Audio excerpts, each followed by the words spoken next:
ආයුබෝවන් සිල්ව දෙනට අපි අකාබනික රසායනයේ පළවෙනි වීඩියෝව අන්තර්ජාලයට නිදහස් කළා. එහි S ගුණයේ ආරම්භකම භාවිතාවය ගැන අපි කතා කරා. මතක ඇති ඒ මම කියන දේ. S ගුණයේ ආරම්භකම භාවිතාවය ගැන අපි කතා කරා. ඊට වඩා දෙයක් අපි ඉගෙන ගන්නේ නැහැ. එතරම්දී S ගුණ කියන එක මූලිකව හඳුන්වලා දීලා S ගුණයේ පළවෙනි කාණ්ඩය දෙවෙනි කාණ්ඩය ගැන කතා කරලා ඊට පස්සේ S ගුණයේ කාණ්ඩයක පහළ කරන විට පවතින මූලිකම ලක්ෂණ කීපයක් ගැන කතා කරා. ඔබට මතක ඇති. හරි. යම් කිසි දත්ත වගුවක් ලබා දුන්නා. ඒකත් මතක ඇති. එතන වගුව ඇතුලේ අපි කතා කරපු දේවල් මොනවද? කාණ්ඩයක පහළට යද්දී ද්‍රවාංකයේ විචලනය වෙන්නේ කොහොමද? පළවෙනි අයනීකර ශක්තිය, දෙවන අයනීකර ශක්තිය විචලනය වෙන්නේ කොහොමද? ඔය ටික ඔබට මතකයි. ඒත් එක්කම ඔබට මතකයි මුලම අපි කතා කරා ලෝහකාරය, අයනිකාරය කොයි ආකාරයකටද විචලනය වෙන්නේ කියලා. ඒ මත පදනම් වෙලා යම් දේවල් අපි ගොඩනගා ගත්තා. තව ඊට අමතරව කාණ්ඩයක පහළට යනකොට මේවා මෘදු ලෝහ මෘදු ගතිය වැඩි වෙන බව ගැන අපි කතා කරා. හරි. ඒත් එක්ක ප්‍රතික්‍රියාශීලීත්වය වැඩි වෙනවා, ලෝහ ගුණ වැඩි වෙනවා. ඔන්න ඔය කියන කාරණා ගැන කතා කරා. මම හැබැයි විෂය නිර්දේශය නැති එක කරුණක් කිව්වා. ඝනත්වය එන්න වැඩි වෙනවා. හරිද? කාණ්ඩේ පහළට යද්දී ඒක වෙන්නේ කොහොමද කියන එක මම වෙනම කතා කරන බවක් කිව්වා. හරි. ඒ ඔක්කොටම කලින් වීඩියෝ එකේ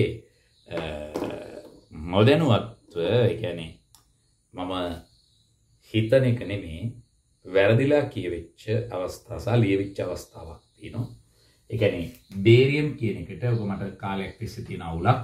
හරිද? බේරියම් වෙනුවට බ්‍රෝමීන් කියලා අන්න බෝඩ් එකේ ලියවිලා තියෙනවා මම දැක්කා. එතකොට එතන මම බේරියම් කියලා සද්දනවා ගෙනවා. නමුත් බේරියම් වෙනුවට ලියලා තියෙන්නේ බ්‍රෝමීන්. ඒක මාතින් සිදු වරදක්. ඒක නිවැරදි කරගන්න ඔබට පුළුවන්. සහ ඔබ මම නිවැරදි කරන්න කලින් ඔබට තේරෙනවා ඒක සිදුවත් වැරදීමක් කියලා. ඒත් එක්කම තව එක් දෙයක් වෙනවා. මම අර උභයගුණික ලෝහ ගැන කතා කරද්දී, මෙටලොයිඩ්ස් ගැන කතා කරද්දී සහ ඇම්ෆිටරික් මෙටල්ස් ගැන කතා කරද්දී ඕනෑම පිරිමියෙක්ට කාන්තා ලක්ෂණ තියෙනවා. ඒතර කාන්තාවකගෙන් අපිට එන්නේ X කියලා කියන්න ඕන තැන මම හිතන Y කියනවා වෙන්න ඕන. හරි. ඒතර කාන්තාවගේ ලිංග වර්ණ දේහ XX ආකාරයේ දින මම එතන කියලා ඉති YY කියලා. හරි.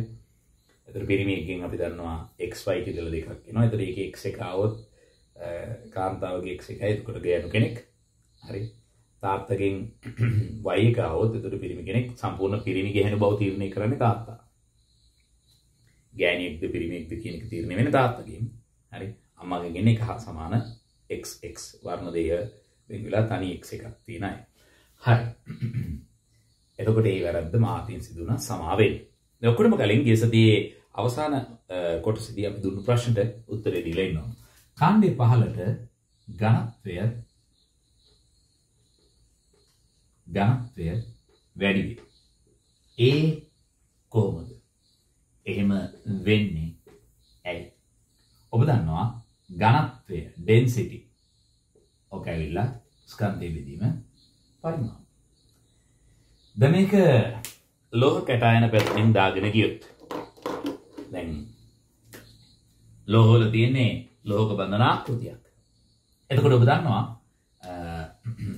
පොටෑසියම්, සෝඩියම්, ඊළඟට ලිතියම් සිටම ලියාගෙන යමු අනිත් පැත්තට ලියන්නේ සමා වෙන. ලිතියම්, සෝඩියම්, පොටෑසියම්, රුබීඩියම්, සීසියම් ආදී ලෙස කාණ්ඩේ පහළට යන්න ඔබ දන්නවා ලෝහයේ පරමාණුක ස්කන්ධය ඇටොමික් මෑස් කියන එක ඉහළ යනවා.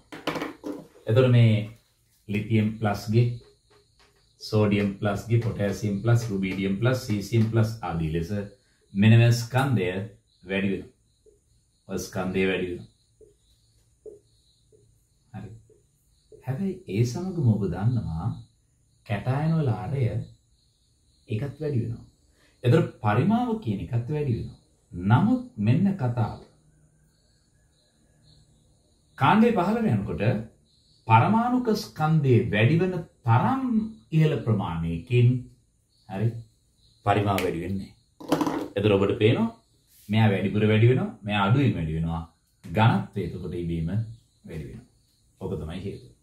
එතකොට මම ඉදාහු ප්‍රශ්නෙට උත්තරේ ඕනනම් කොහොම සරලව ලියා ගන්න පුළුවන් මේ ආකාරයට. මොකද්ද? කාණ්ඩේ 15 යන විට ලෝහ කැටායන වල හරය වැඩි වෙන නමුත්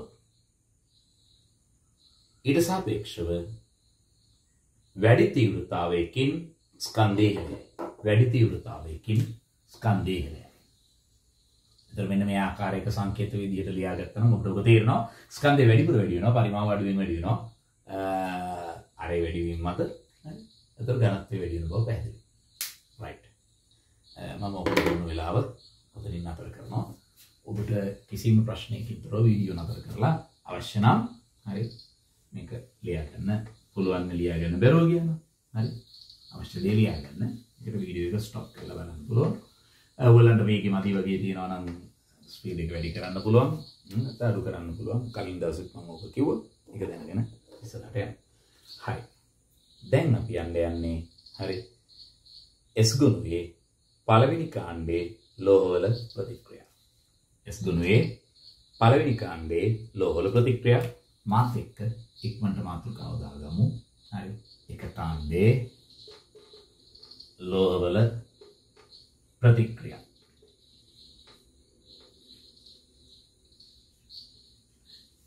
හරි.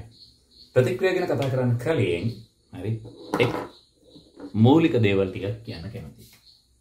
එතකොට මේ පළවෙනි කාණ්ඩයට අපි දන්නවා පොදු ඉලෙක්ට්‍රෝන වින්‍යාසයක් තියෙනවා. මොකක්ද ඔය කියන පොදු ඉලෙක්ට්‍රෝනික වින්‍යාසය? ඊටාම සරලයි NS1. ඊටාම සරලයි NS1. හරි. පොදු ඉලෙක්ට්‍රෝනික වින්‍යාසයක් තියෙනවා. මේක ප්‍රතිඵලයක් විදිහට හරි ලිතියම් ගත්තත් එයා හදන්නේ ලිතියම් ප්ලස්. සෝඩියම් ගත්තත් එයා හදන්නේ සෝඩියම් ප්ලස්. පොටෑසියම් ගත්තත් එයා හදන්නේ සෝඩියම් ප්ලස්. මොකද මේ අවසාන ශක්ති මට්ටමේ ඉලෙක්ට්‍රෝන අයින් කරලා උච්ච වායුවක වින්‍යාසයේ තියෙන රුබීඩියම් ප්ලස්, සීසියම් ප්ලස් ආදී ලෙස ලියාගෙන ගියයි. හරි. එතකොට ওই විදිහට ඒක සංයුජ කටායනයක් තමයි හදන්නේ. එනිසා මම මෙතනදී හැමෝගෙම එක සංයුජතාවය එකයිනේ. මුකුත්ම ගැටලුවක් නැහැනේ. සංයෝජතාවය අපිට තර්ක කර ඉන්න දෙයක් නැහැ එකයි. හරි. ඒ හින්දා හරි ලෝහ පොදුවේ මම M කියන ආකෘතියට ගන්නවා. ලෝහ පොදුවේ මා සංකේත කරනවා M ලෙස. M ලෙස සංකේත කරයි. M ලෙස සංකේත කරයි. මේක ඉක්මනින් ලියාගමු. හරි. ලොකු වෙලාවක් මේකට ගන්න උවමනාවක් නැහැ. නැවතත් ඔයගොල්ලෝ අවශ්‍ය දේ ලියන ගමන් මම මේ කියන දේ ඔළුවට ගන්න. පළවෙනි කාණ්ඩයේ ලෝහවල පොදු ඉලෙක්ට්‍රෝන වින්‍යාසයක් තියෙන. ඒතකොට ඔය ඉලෙක්ට්‍රෝන අයින් කරලා උච්ච වායුක වින්‍යාසය ගන්න පුළුවන්. එහෙනම් මේගොල්ලන්ගේ සංයුතිතාවය එකයි. හරි. ඒතකොට මම පළවෙනි කාණ්ඩයේ ඕනෑම ලෝහයකට පොදුවේ M ලෙස සංකේත කර ගැනීමක් තියෙනවා. හරි. දැන් එකින් එක ප්‍රතික්‍රියා බලමු. හරි. ඉතින් ඒතකොට ප්‍රතික්‍රියාවලදී අපි ඉස්සෙල්ලාම කතා කරමු ඔක්සිජන් සමග ප්‍රතික්‍රියාව. මම ඒක කියලා දාගන්නවා O2 සමග. දැන් එහෙමයි කතාව. ඕනෑම ලෝහයක් එතන මම එම් කියලා දානවා. ඒකේ පොඩි ඩීවියේෂන්ස් තියෙනවා. ඒක වෙනම කතා කරනවා. ඒතකොට M කියන ලෝහය එක සෝඩියම්, පොටෑසියම්, ලිතියම්, රුබීඩියම්, සීසියම් මොන කෙනෙක් වෙන්න පුළුවන්. මේ ඕන කෙනෙක් හරි අනිවාර්යෙන්ම ඔක්සිජන් එක්ක ප්‍රතික්‍රියා කරලා එයාගේ ඔක්සයිඩය හදනවා. පළවෙනි කාණ්ඩයේ සංයුජතාවය එකයි, ඔක්සිජන්ගේ සංයුජතාවය දෙකයි නිසා M2O කියන ආකෘතියට යන්න වෙනවා. ඒතර මෙතන ඔක්සිජන් දෙකයි. ඒතර මෙහෙම දෙකක් දාන්න වෙනවා. ඔන්න ඕක බේසිකලි වෙන දේ. එතකොට සියල්ල ඔක්සයිඩ් හදනවා. මෙතන ඔක්සිජන් ඉන්නේ O2- විදියට. එතකොට අපි ඒකට දෙන නම තමයි ඔක්සයිඩ්. අපි ඒකට දෙන නම තමයි ඔක්සයිඩ්.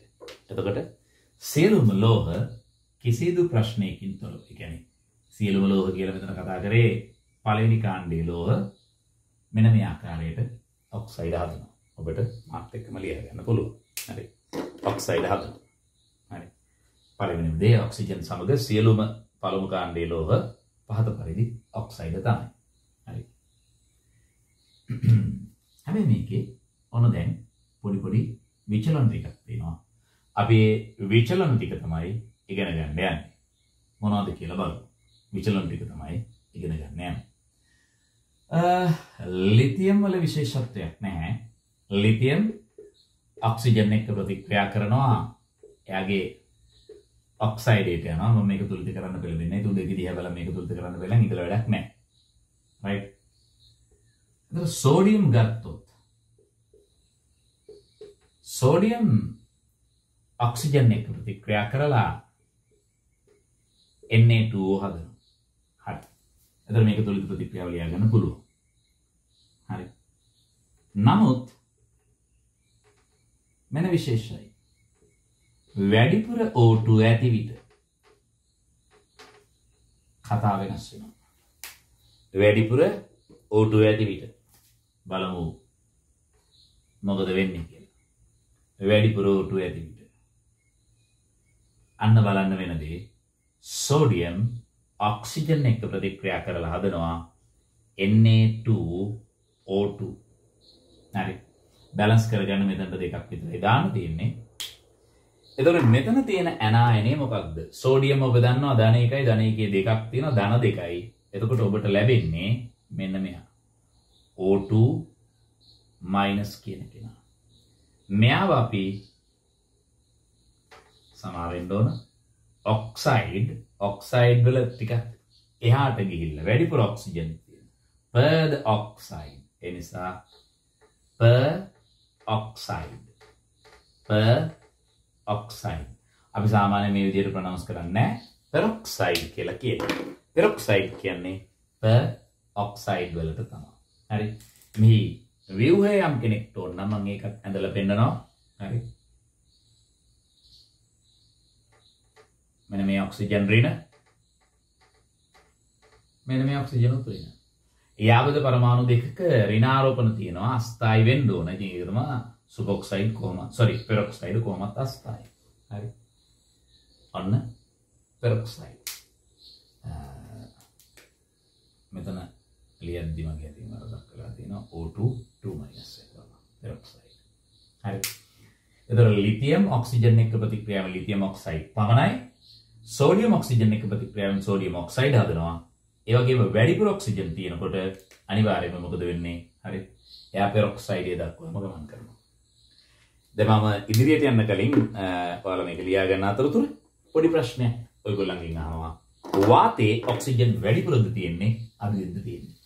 වාතයේ ඔක්සිජන් වැඩිපුරද තියෙන්නේ අඩුපුරද තියෙන්නේ? වාතයේ ඔක්සිජන් වැඩියෙන්ද තියෙන්නේ අඩුවෙන්ද තියෙන්නේ? වාතයේ ඔක්සිජන් අඩුවෙන් තියෙනවා නම් ටික වෙලාවක් යනකොට අපි හුස්ම අරගෙන ඔක්සිජන් ටික ගිහලා ගස් ටික මේ රාත්‍රී කාලයකදී එතකොට ඔක්කොම ටික වැරෙන්න මොකද ගස් උත්‍රායට ප්‍රභා සංශ්ලේෂණය කරන්නේ නැහැනේ. ඒගොල්ලොත් කරන්නේ ශ්වසනය, අපිත් කරන්නේ ශ්වසනය. ඔක්සිජන් දැන් සීමාවක් අයින්. එහෙම නැහැ. ඔක්සිජන් ඕන තරම් තියෙනවා. ඕනකට වඩා වැඩියෙන් තියෙනවා. ඒ නිසා වාතය කියන්නේ ඔක්සිජන් බහුල තැනක්, ඔක්සිජන් වැඩිපුර තියෙන තැනක්. හරි. ඊට වඩා මම ඒක කියන්නේ නැහැ. හරි. දැන් මෙන්න ඊළඟ කතන්දරේ. මෙන්න මෙතනදී. පොටෑසියම් සිත පහළට ලෝහ බලන්න වෙනදී වැඩිපුර O2 ඇති විට දැන් හැමෝම ඔක්සයිඩ් හදනවා. දැන් මම මේක මෙතන මෙන්ෂන් කරන්න යන්නේ නැහැ. නමුත් ඔයගොල්ලන්ගේ ඔළුවට යනවා ඇති. හරි. පොටෑසියමුත් මේ ආකාරයටම ඔක්සිජන් එක්ක ප්‍රතික්‍රියා කරලා පොටෑසියම් ඔක්සයිඩ් එක හදනවා. ඒකේ කිසි ගැටලුවක් නැහැ. හරි. හැබැයි රුබීඩියමුත් එහෙමයි, සීසියමුත් එහෙමයි. මේගොල්ලෝ වැඩිපුර ඔක්සිජන් තිබ්බොත් එහෙම හරි. මෙන්න මෙයා. කවුද කවුද මේ peroxide සහ අලුත් එක්කෙනෙක් ඔබ නොදන්නේ කෙනෙක් O2 minus මෙයා වෙලා super oxide කියලා එහෙමත් කියනවා. එතකොට වැඩිපුර O2 තිබ්බොත් පොටෑසියම් ඔය O2 එක්ක ප්‍රතික්‍රියා කරලා KO2 ලබා දෙනවා. රුබීඩියම් ඒ වගේ අන්න රුබීඩියම් සුපොක්සයිඩ් ලබා දෙනවා. අන්න ඒ කතාව හොඳින් තේරුම් ගන්න.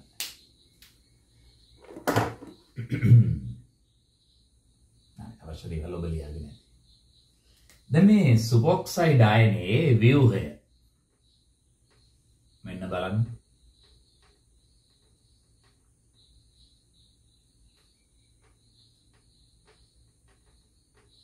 ඔන්න ඔය වගේ තමයි ගන්න.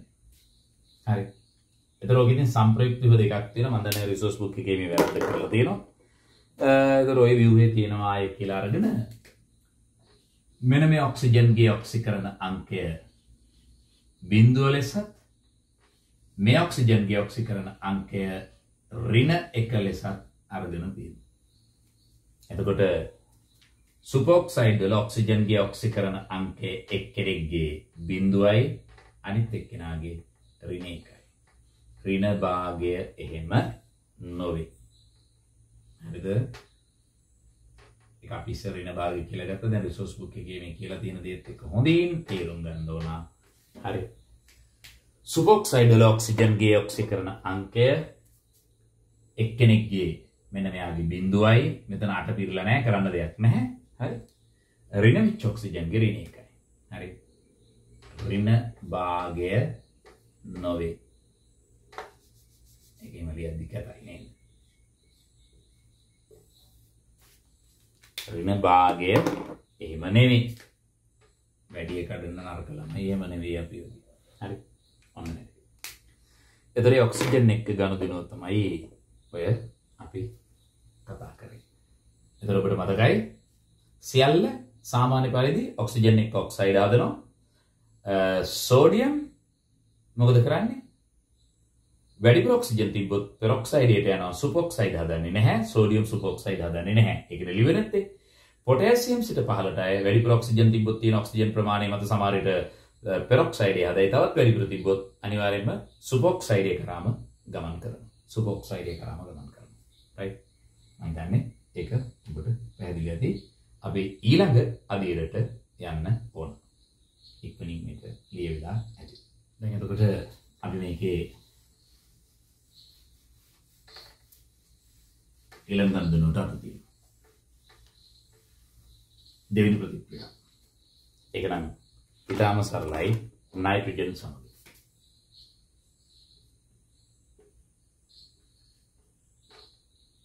N2 සමග. හරි. N2 සමග.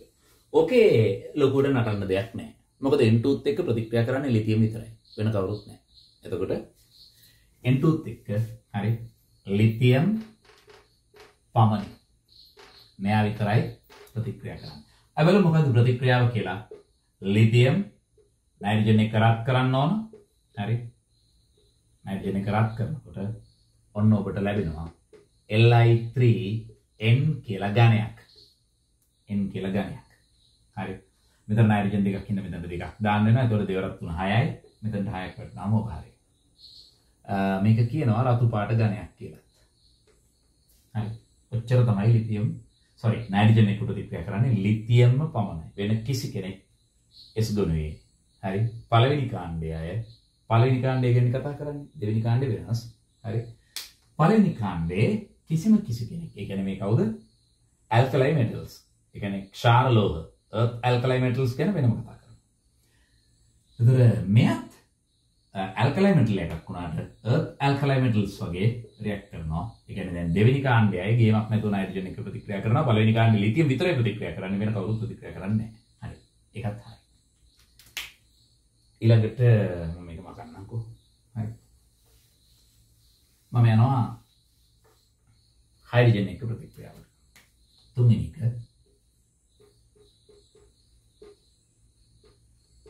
හයිඩ්‍රජන් සමග. පොදුවේ මේකට කාලයකට අයින් දුන්නේ M H2ත් එක්ක රත් කරන්න ඕන. එතකොට හයිඩ්‍රයිඩය ලැබෙනවා. M H ලා දෙන්නෙක් ලැබෙනවා. ඔතන හයිඩ්‍රජන්ගේ ඔක්සිකරණ අංකය ඍණ 1යි.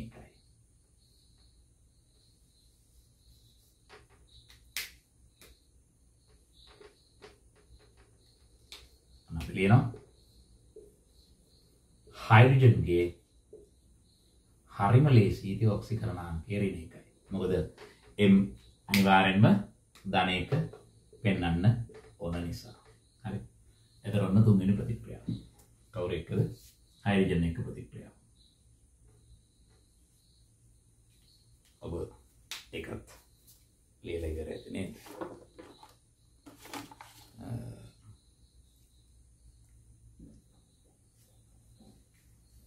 දැන් මේ පාර රිසෝස් බුක් එකේ ඇමෝනියා එක්ක ප්‍රතික්‍රියා දීලා නැහැ. නමුත් මම ඒක අතාරින්න නැතුව මම දෙන්න යන්නේ. හරි. ඇමෝනියා සමග. වෙන කතන්දරේ. උඩට මෙයන්.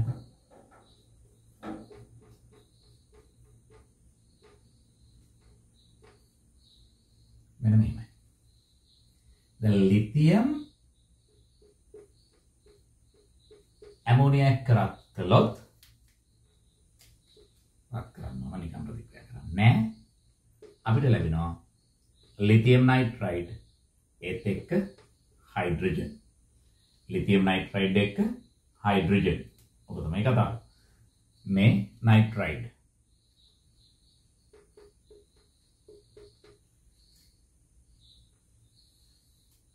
නයිට්‍රයිඩ්. කොනයිට්‍රයිඩ් ඔය ඉන්නේ. N3- කියන කෙනා තමයි උතන ඉන්නේ. ලිතියම් නයිට්‍රයිඩ්. එතකොට මේක බැලන්ස් කරගන්න නම් මෙතනට දෙකක් දාන්න වෙනවා. එතකොට උතනට දෙකක් දානවා, මෙතනට 6ක් දානවා. මෙතනට දෙකක් දානවා. මෙන්න මෙයාට 3ක් දැම්මා නම් කතන්දර ඉවරයිනේ බලන්න. දෙවරක් 3 6යි, තුන්වරක් 2 6යි. නයිට්‍රජන් 2යි, හරි 2යි. ලිතියම් දෙවරක් 3 6යි, මෙතන 6යි. සියල්ල බැලන්ස්. එතකොට මේ ලිතියම්ගේ විදිය ඊළඟට ඉතුරු වෙයි. සෝඩියම් සහ ඉතිරි ලෝහ. දැන් මේ පළවෙනි කාණ්ඩෙනේ. කොහොමද ප්‍රතික්‍රියා කරන්නේ? මම පොදුවේ අර කලින් ගත්තා වගේ මෙම් කියලා ගන්නවා. එතකොට සෝඩියම් හරි පොටෑසියම් රුබීඩියම් සීසියම් වගේ ලෝහ ඇමෝනියත් එක්ක තදින් රත් කරනකොට ඇමෝනියා සමග තදින් රත් කරනකොට බලන්න වෙන දේ හරි හැදෙන්නේ වෙනත් කෙනෙක්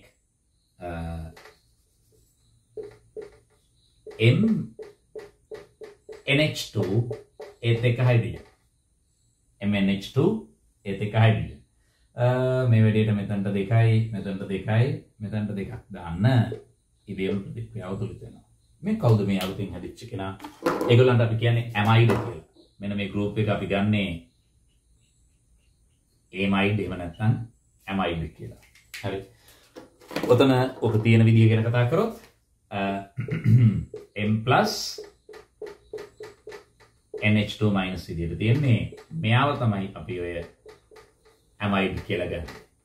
ඇමයිඩ් කියලා ගන්න. ඇමයිඩ් මොන එකක් ගන්න පුළුවන්. අකාබනික ඇමයිඩ්. හරි. එතකොට ඔන්න ඇමෝනියා එක්ක ප්‍රතික්‍රියාව. ලිතියම් විතරක් එයාගේ නයිට්‍රයිඩ් හදනවා. ඉතුරු හැමෝම කවදා දන්නේ මේ පෙන්නලා තියෙනවා වගේ ඇමයිඩ් එක හදනවා. මේ පෙන්නලා තියෙනවා වගේ ඇමයිඩ් එක හදනවා. හරි මේ දෙක. එතකොට මේ ප්‍රතික්‍රියාවත් ඉවරයි. කවුරු එක්කද? ඇමෝනියා සමග ප්‍රතික්‍රියාව. දැන් මේකේ මම තරමක ටිකක් වැඩිපුර කතා කරන්න තියෙන තැනට අප තියෙනවා. ඒ ජලය සමග. ඒ ඇවිල්ලා ජලය සමග. එතකොට මේ ජලයත් එක්ක ප්‍රතික්‍රියාව ගැන කියනකොට පොදුවේ හැමෝම එකම ප්‍රතික්‍රියාවක් තමයි කාම උෂ්ණත්වයේ තියෙන ජලයත් එක්ක කරන්නේ. ඔබ දන්නවා ජලයේ කාම උෂ්ණත්වයේදී ද්‍රවයක්. ඒතර මේ ද්‍රව ජලයත් එක්ක හරිද? S ගුණයේ පළවෙනි කාණ්ඩයේ හැමෝම එකම ප්‍රතික්‍රියාවක් කරන්නේ ප්‍රතික්‍රියාව කරනකොට පෙන්වන දේවල් වෙනස්. ප්‍රතික්‍රියාව කරනකොට පෙන්වන දේවල් වෙනස්. නමුත් එකම ප්‍රතික්‍රියාවක් කරන්නේ. මොකක්ද එකම ප්‍රතික්‍රියාව? මේ බලන්න. M ධන ජලය හරිද? ඔන්න ඔබට ලැබෙනවා MOH ඒත් එක්ක මෙතනදී හයිඩ්‍රජන් වායුව පිටවෙනවා. එතන මෙතනට දෙකක් දාන්න, මෙතනට දෙකක් දාන්න, මෙතනට දෙකක් දාන්න වැඩේ තුලිතයි. ඕක සියල්ලට පොදුයි. සියල්ලට පොදුයි. හරි. එතකොට මම කතා කරන්නේ කාම උෂ්ණත්වය ගැන. සාමාන්‍යයෙන් අපි උෂ්ණත්වයක් සඳහන් කරන්නේ නැත්නම් room temperature කියලා දාන්න ඕනේ නැහැ. ඒ room temperature තමයි. හරි. ඔබට අර වැඩිපුර සිහියට ගන්න තමයි මම මේකක් ලිව්වේ. හරිද? ඔයගොල්ලෝ ලියන්න ගත්තත් කමක් නැහැ. ඒ කියන්නේ කිසිම ආකාරයකින් උෂ්ණත්වයක් සඳහන් කරලා නැත්නම් ඒ room temperature කාම උෂ්ණත්වය තමයි. ඔබ දන්නවා කාම උෂ්ණත්වය අපි ගන්නේ සුද්ධගේ කාම උෂ්ණත්වය කීයද? සුද්ධාගේ කාම උෂ්ණත්වය අපි සලකන්නේ කීයද? 25 සෙල්සියස්. එහෙම නැත්නම් 298 කෙල්වින් කියලා. ඒතර ලිතියම්ද, සෝඩියම්ද, පොටෑසියම්ද, රුබීඩියම්ද, සීසියම්ද මේ හැමෝම ජලයත් එක්ක ප්‍රතික්‍රියා කරලා කාම උෂ්ණත්වයේ ලෝහ හයිඩ්‍රොක්සයිඩයත් එක්ක හයිඩ්‍රජන් පිට කරනවා. ඕනනම් දැල ගන්න ඕනද? ප්‍රතික්‍රියා කරන ස්වරූපය පොඩ්ඩක් වෙනස්. ලිතියම් වුණොත් හරි. ලිතියම් සුද්ධ කියන්නේ ජෙන්ට්ලි කියලා. ඒ කියන්නේ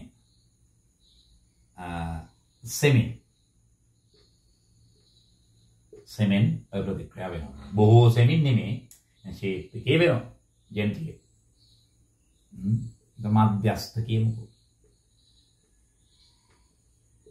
ඔක වෙනවා. සෝඩියම් ගන්න ඒගොල්ලෝ විගරස්ලි කියලා. ඉතා ශීඝ්‍ර. ඉතා ශීඝ්‍ර ප්‍රතික්‍රියා කරනවා. එතක පොටෑසියම් ගැන කිව්වොත් පොටෑසියම් විගරස්ලි ඒකම ඉන්ෆ්ලේමබල් කියන එක. කියන්නේ ගිනි ගන්න පුළුවන්. අනිවාර්යයෙන්ම ගිනි ගන්නවා. එතකොට ඉතා ශීඝ්‍රව ගිනි ගැනීමක්ද සහිතව ඇත. ඒ කියන්නේ පොටෑසියම් සාමාන්‍යයෙන් 100 බුද්ධියක් තියෙන එකෙක් වතුරට දාන්නේ නැහැ. එතකොට රුබීඩියම්, සීසියම් ගැන කවර කතාවද? මේවා එක්ස්ප්ලෝෂන්ස් කියන්නේ මේ ප්‍රතික්‍රියා අනිවාර්යයෙන්ම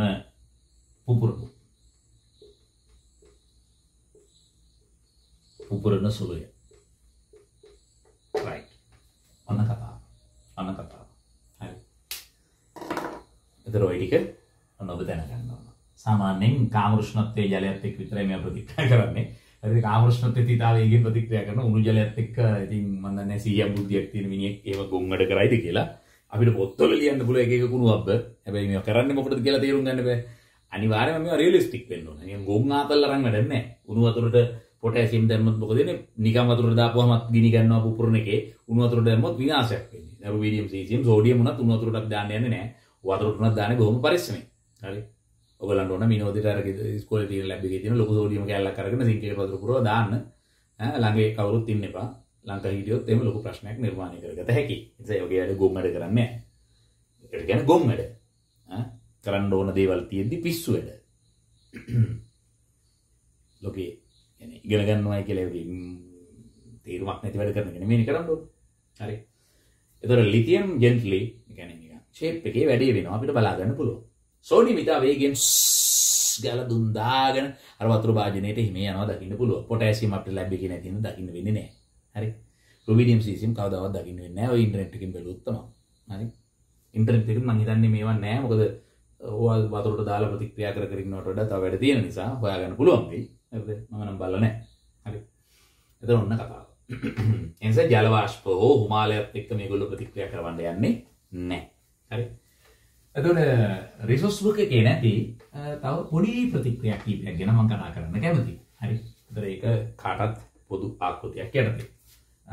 දැන් M Cl2 එක්ක රත් කළොත් MCl.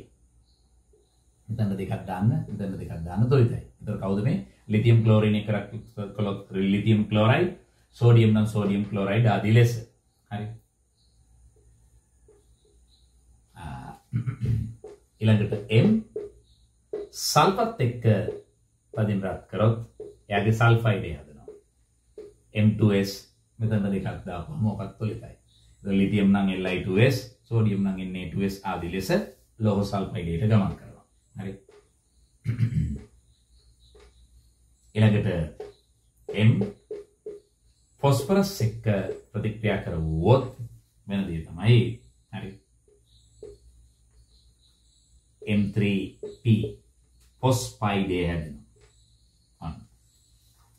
ඊළඟ දේ තනු කම්ලත් එක්ක සාමාන්‍යයෙන් නම් අපි ප්‍රතික්‍රියා කරන්න යන්නේ නැහැ. ඉතින් කාට හරි හිතුනොත් අපි කරලා බලනවා කියලා ඒක කමන්නේ ඒ හිතන කෙනා ළඟ කවුරුත් ඉන්න යන්න එපා. සෝඩියම් වගේ කවුරු හරි තනුක HCl වලට දාන්න හදනවා නම් එයාටම දාගන්න ඉඩ ඇරලා ඔයාලා අයින් වෙන්න.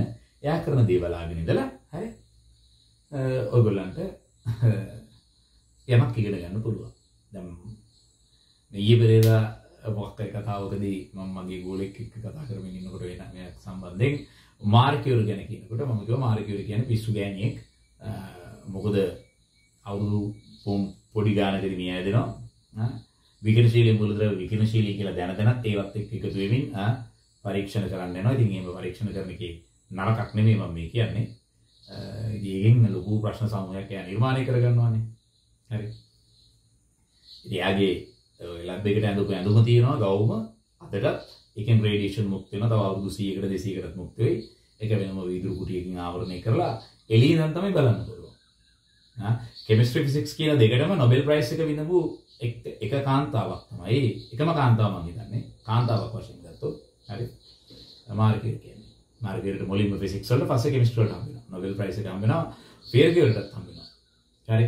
ඒතර මම දන්න විදිහට මාර්කියුරිගේ දුවටත් හම්බ වෙනවා. ඊළඟට දුවගේ දුවටත් හම්බ වෙනවා. ඒ කියන්නේ එකම පවුලේ නොබෙල් ප්‍රයිස් එක වැඩිම වතාවක් දීලා තියෙන ඔය කියුරි පවුලේ අය තමයි. කොහෙලා බලන්න මගේ මතකයේ විදිහට මම මේ කිව්වේ. හරි. ඉතින් මම කොයි ඉතින් ඒ කියන්නේ කෙනා මෝඩයි. බොරු කියන්නේ දැන් මම අහලා තියෙන විදිහට එයා විකිරණශීලී මූලද්‍රව්‍ය රාත්‍රී කාලේ අතේ තියාගෙන දිලිසෙන විදිහත් බලන් ඉන්නවා. එතකොට මගේ ගෝලයා මට කියපු දේ තමයි එහෙම ඉන්න ඕන ලෝකෙදී වුණොත්. මොකද එයා ඒක මගින් අතර කරා නම් අද වෙනකොට ඕක කරන අය ඉන්නවා. එතකොට එයා ඒක කරලා සම්පූර්ණයෙන් අවුරුදු 30 ගානකින් මැරලා ගියාම කවුරුවත් ඕක ආයෙ කරන්න යන්නේ නැහැ. එතකොට අර කලින් එකටත් ඒ ටිකම තමයි කියන්න තියෙන්නේ. හරි තනු කම්ලයක් අරගෙන සෝඩියම් කැලලක් දාන්න හදන කෙනෙක් ඉන්නවනේ එපා කියන්න බෑ කරන්න හරින්න. කරලා බලන් ඉන්න උඩ මොකද වෙන්නේ කියලා. එතකොට ඔයගොල්ලෝ කවදාවත් ඒක කරන්නේ නැහැ. හරි. ඒක තමයි කියන්න තියෙන සරලම දේ. එතකොට මෙන්න මම බෝඩ් එකේ ලියනවා බෝඩ් එකේ මොකුත් ප්‍රශ්නයක් එන්නේ නැහනේ. ඔයාලා පොතේ ලියාගෙන ඉඳි ප්‍රශ්නයක් එන්නේත් නැහැ. ඒ නිසා වෙන H+ දැම්ම දැන් මොකද්ද වෙන්නේ? M+ ඒත් එක හයිඩ්‍රජන් පිට වෙනවා. හයිඩ්‍රජන් පිට වෙනවා. මෙතන දෙකක් දාන්න. මෙතන දෙකක් දාන්න. මෙතන දෙකක් දාන්න. වැඩි තොලිදයි. right. දැන් ඔක උදාහරණයක් විදිහට ගත්තොත් M කියලාම ලියන්න. අපි හිතමුකෝ අපි මෙතන HCl දානවා කියලා ඩයලුට් එතකොට අපි දන්නවා MCl අපිට ලැබෙනවා. ඒත් එක්ක ඔතනින් හයිඩ්‍රජන් මෙතනට දෙකක් මෙතනට දෙකක් මෙතනට දෙකක් දාපුවම කතන්දරේ ගොඩ. සමහර වෙලාවට දැන් මේ මම දිගටම ප්‍රතික්‍රියා ටික ලියන්න ගියා. දැන් ප්‍රතික්‍රියා ටික ඉවරයි. ප්‍රතික්‍රියා ටික ඉවරයි. එසුදුනේ පළවෙනි කාණ්ඩේ ලෝහ පෙන්විය යුතු ප්‍රතික්‍රියා ටික මම කතා කරලා ඉවරයි. හරි. according to ඒ කියන්නේ resource book එකට අනුව තමයි මම මේ ටික කරේ. හරි. තා ප්‍රතික්‍රියා තියෙනවා. resource book එකේ තියෙන දේවල් වලට වැඩිපුර දේවල් ටිකකුත් ලිව්වා. හරි. කොහොමද ඔබ දකිනවා මම මේ කිසිම තැනක භෞතික අවස්ථා ලියන්නේ අර එකම එක අවස්ථාවක වැරදිලා ලියුණා. දැන් මෙහෙමයි. inorganic වල කිසිම දවසක භෞතික අවස්ථා බැලීමේ අවශ්‍යතාවයක් නැහැ. ඔක කොච්චරත් කියනවා. මාකින් යන ගුරුවරුන්ට ඇති වෙන්න කියනවා. කොච්චර කිව්වත් ළමයින් ගොල්ලෝට කියනවා නෑ නෑ භෞතික අවස්ථා දාන්න ඕනේ ඉස්කෝලේ සමහරවල් වැරද්ද දානවා. දැන් මේ පාර රිසෝස් බුක් එකේ නෝට් එකක් ස්පෙෂලි නෝට් එකක් දාලා තියෙනවා. කිසිම අවශ්‍යතාවයක් නැහැ. භෞතික අවස්ථා ලියන්න. හැබැයි තුලිත සමීකරණය අත්‍යවශ්‍යයි. තුලිත සමීකරණය අත්‍යවශ්‍යයි. හරි. තුලිත සමීකරණ අත්‍යවශ්‍යයි. භෞතික අවස්ථා කිසිම විදිහකින් වුණා නැහැ. අකාබනික රසායනයේදී භෞතික රසායනයේදී පමණයි හරි අවශ්‍ය කරන්නේ මොනවද? භෞතික රසායනයේදී පමණයි මානවත කියනවා අවශ්‍ය කරන්නේ මේකේ භෞතික අවස්ථා ලිවි. හරි. ඔන්න දැන් ඔය ප්‍රතික්‍රියා ටික අවසන්. දැන් අර මම කලින් දවසේ කිව්වා වගේ දැන් S ගුණයේ පළවෙනි කාණ්ඩයේ ලෝවල ප්‍රතික්‍රියාවක් අපි දන්නවා. හරි. එතකොට Facebook group එකට ගිහිල්ලා බලන්න මේ වීඩියෝ අනතුරු හරි ඔබට බලා ගන්න පුළුවන් මේ ප්‍රශ්න ටිකක් දෙනවා. හරිද? එතකොට මේ ප්‍රශ්න ටිකට සහ මේකේ මොනවා හරි ඔබට ප්‍රශ්න තියෙනවා නම් ඒ සම්බන්ධව කතා කරන්න අපි මුහුණු පොතේ ওই group එකේම live එනවා. හරි. يعني ඒ වෙලේ මුණට මුණ කතා කරගෙන යන සංවාදයකට එනවා. හරි. එතකොට මේ Facebook account නැති අය සමහර අය මට message දාලා තිබ්බා Facebook කරන්න එපා WhatsApp කරන්න අරක මේක කියලා. දැන් YouTube එකේ live කරන්න බැහැ පුතා. ඒ live කරන එක ටික කතන්දරයක්. ඒකේ එක දේවල් ගොඩක් ඉල්ලනවා. හරි. ඒකේ යන data ප්‍රමාණයත් මම හිතන්නේ වැඩි. වගේ ප්‍රශ්න ටිකකුත් තියෙනවා. live වෙනකොට අපි හිතන තරම් පහසු වෙන්නේ නැහැ මේ වැඩේ කරන්න. හරි. මේක තමයි හොඳම දේ පහසු මේ live වෙන්න. එතකොට මේ ප්‍රශ්න යටින් හරි ඒ ප්‍රශ්න ඩිස්කස් කරන live එක තියෙන දවස ඔබට දැනගන්න පුළුවන් වෙයි. හරි. එතකොට ඔන්න අපි ප්‍රතික්‍රියා ගැන කතා කරලා ඉවරයි. හරි. ඒතර මේකේ සාරාංශය මම මේ මොහොතේ කියන්නේ නැහැ. ඊළඟ පාඩම පටන් ගන්නකොට හරි නැවත සාරාංශය ගන්න ඔබ සාරාංශ කරගෙන තියාගන්න. රයිට්. එහෙනම් හරි. සුබ දවසක්.